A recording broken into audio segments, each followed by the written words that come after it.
पहले तो हर नागरिक को, जो भारत का नागरिक है, उसको चाहिए कि जो कोरोना महामारी में से हम निकल रहे हैं, उसकी जो प्रिकॉशन है वो लेनी हर बंदे के लिए ज़रूरी है। चाहे हमारी कितना भी ज़रूरी कोई मांग हो, कोई बात हो, तो उसको बैठ कर के हल किया जा सकता है। और ऐसा शायद प्रयास भी प्रिंसिपल टू सीएम ने किया है, मिस्टर खुल्लर ने, कृषि मंत्री ने भी और लोगों ने भी बातचीत करने की कोशिश की है, उनको अपील भी की। हम भी किसान हैं, हम भी किसान के भले की बात चाहते हैं कि किसान का कोई नुकसान ना हो। किसान अन्नदाता है, देश के लिए रात दिन एक करके जो है ना कार्य करता है।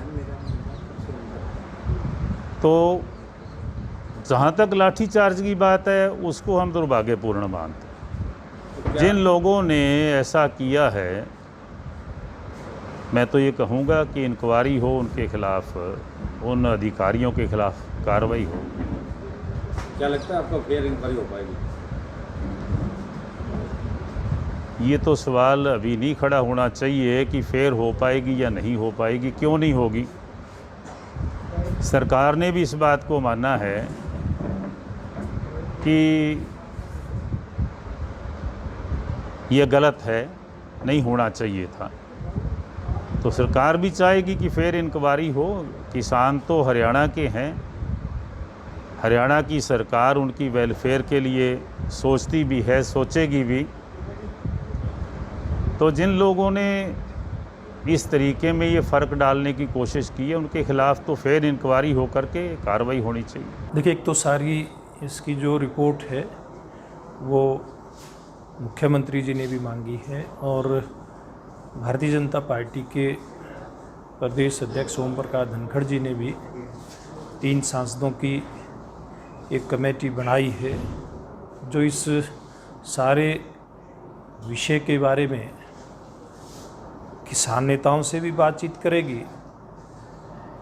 ये जो कल का जो भी मामला है इसके बारे में बातचीत करेगी, किसान की समस्याओं के संदर्भ में भी बातचीत करेगी।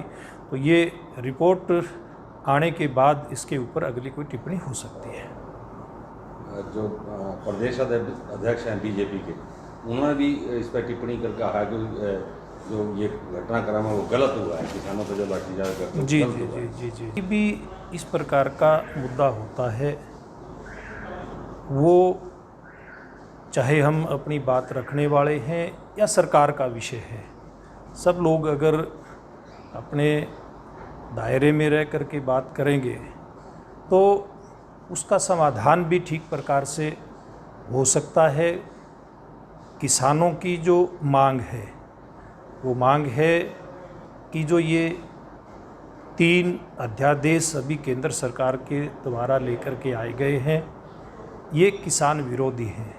इसलिए मैं समझता हूँ सबसे पहले तो इसका समाधान किस प्रकार से हो, किसानों के मन से ये वहम किस प्रकार से निकले कि ये उनके खिलाफ नहीं, उनके पक्ष में है। क्योंकि मेरी भी बहुत सारे किसान नेताओं से बातचीत पहले भी हुई है, वर्तमान में भी हो रही है कि एक ही उनके मन में शंका है कि इसके आने से जो एमएसपी है वो एमएसपी ख़त्म हो जाएगा।